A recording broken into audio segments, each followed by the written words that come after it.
An Abuja-based lawyer, Mr. Mike Eba, sued Tinubu over alleged certificate forgery, age falsification, and lying on oath. Eba alleged in his complaint that Senator Bola Tinubu submitted an affidavit of personal particulars to INEC in June 2022 as part of a required filing to run for president, which included an alleged forged Chicago State University diploma dated June 22, 1979. No going back for Tinubu's disqualification. So guys, Atiku has laid a very serious ambush against Tinubu. This time, he's working hard in the United States of America to make sure he gets evidence that will disqualify Tinubu. So guys, there is even a speculation that from this fight that Atiku is fighting in the USA, it has been discovered that Tinubu has a USA nationality. So meaning that he might end up having 3 nationalities. I mean, Nigeria, Guinea, and the United States. Honestly, Atiku is already preparing for the Supreme Court. Honestly, there is no going back for his disqualification. So guys, let me allow you just listen to this clip and let me know what you think. While awaiting the judgment of the Presidential Election Petitions Court, the People's Democratic Party presidential candidate in the 2023 election, Atiku Abubakar, took his battle against President Bola Tinubu's victory to a United States court. The 2023 presidential election outcome will go down in history as one of the most keenly contested in Nigeria. The poll, which was held on February 25, saw the Independent National Electoral Commission (INEC) declare Bola Tinubu as the winner of the election after polling a total of 8,794,726 votes. Atiku Abubakar and Peter Obi of the People's Democratic Party settled for second and third spots on the log after securing 6,984,520 and 6,101,533 votes, respectively. Former Kano State Governor and presidential candidate of the New Nigeria People's Party, Rabiu Kwankwaso, came a distant fourth after garnering a total of 1,496,687 votes. Showing their displeasure with the conduct of the exercise, the duo of Atiku and Obi filed petitions against the declaration of Tinubu, citing among other things the failure on the part of INEC to conduct the polls in substantial compliance with the Electoral Act 2022. While Obi and Atiku are both challenging Tinubu's eligibility to run for the office of the president in the first place, Peter Obi anchored his argument on the fact that the former Lagos State governor forfeited a total sum of $460,000 in the US in a drug-related case and also failed to secure 25% of votes cast in the Federal Capital Territory. On July 11, Atiku took it a step further when he filed a petition seeking to obtain more information about Tinubu's academic records at the Chicago State University. Documents sought by Atiku through his attorney, Angela Liu, include records of Tinubu's admission and acceptance at the university and dates of attendance, including degrees, awards, and honors he obtained while studying at the American University. Former Nigeria's vice president informed the court in his petition that Tinubu's subpoena was to test the truth and establish the correctness of his claims, adding that he is currently the president of Nigeria but faces a legion of petitions concerning his election and the authenticity of documents relating to his attendance at the Chicago State University, United States. In a countermove, however, President Tinubu filed a motion to quash the subpoena before the Circuit Court of Cook County, Illinois, Chicago, USA, against a fresh petition by Atiku. Nigeria's president, through his counsel, Victor Henderson, on July 19, asked the court to strike out Atiku's petition, arguing that no judge of the court heard and granted Atiku the subpoena.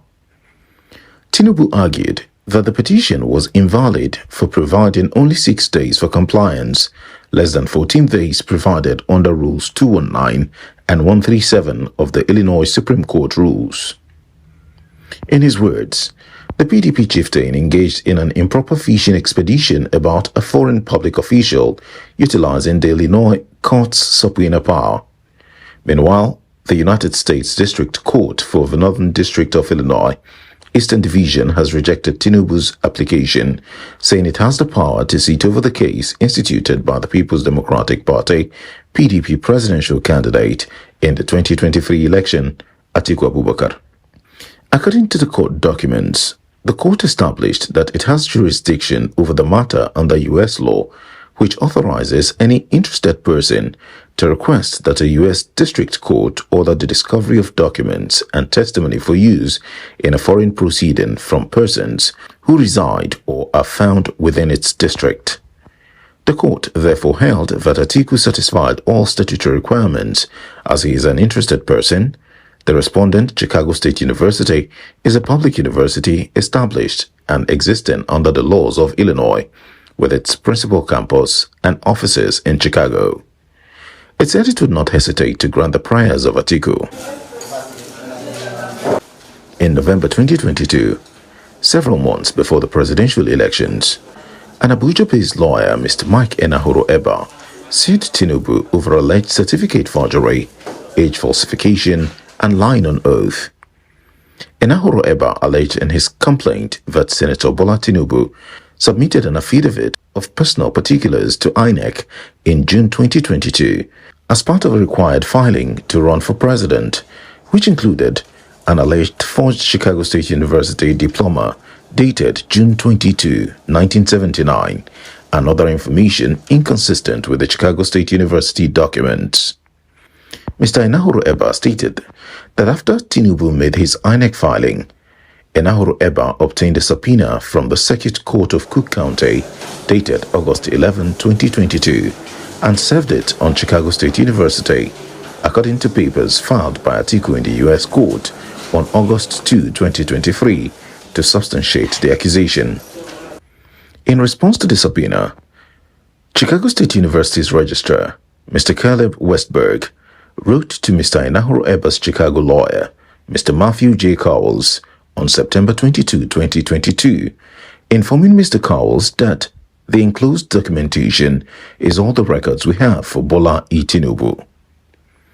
According to the complaints, the document that accompanied Mr. Westberg's letter included a CSU diploma issued to Tinubu on June 27, 1979. The June 27 diploma allegedly produced by Chicago State University to Mr. Cowles and the June 22 diploma allegedly submitted by Tinubu to INEC are very different documents. In addition to the dates, the documents have different seals, fonts, and language.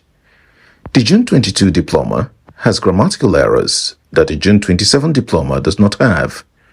They are also signed by different persons who are ostensibly officials of CSU. The June 22 diploma has 3 signatures, one of which purports to be the signature of Dr. Elnora Daniel as president of Chicago State University. The other 2 signatures on the June 22 diploma are illegible. By contrast, the June 27 diploma only has 2 signatures. They purport to be the signatures of Dr. Daniel, again as the president of CSU, and Dr. Neva Lubin as the chairperson of the Board of Trustees compare. According to the documents produced by Chicago State University, the Bola Tinubu who attended CSU was born in 1954, while according to the information provided to INEC, Mr. Tinubu was born in 1952. On August 16, People's Gazette reported that a U.S. court had set August 23 as the deadline for Tinubu to present persuasive arguments as to why Chicago State University should not be ordered to release his academic records to Atiku Abubakar, his rival, in the February 25 presidential election in Nigeria. The deadline, contained in court filings seen by People's Gazette, was imposed on August 9 by Jeffrey Gilbert, the new magistrate judge assigned to the case at the U.S. District Court for the Northern District of Illinois in Chicago. So guys, this is serious ambush. Honestly, Atiku has done a very good job. No doubt Tinubu did not expect this. They thought the Supreme Court, they are going to be in charge. And like we all know that one of the lawyers, I mean the lead counsel for the APC, is now the Minister for Justice. Honestly, but with this kind of evidence, no technicality can handle this. Honestly, they are even making the work for the judges to be easier, because the judges don't need to stress themselves to rule, especially as regards to this forgery of a thing. It's going to come very easy. So this is good news for Peter Obi, this is good news for the Obedient family, and this is equally good news for Nigerians. Let me know what you think about this in the comment section below. Please don't forget to subscribe to my channel and turn on the notification bell. Thank you.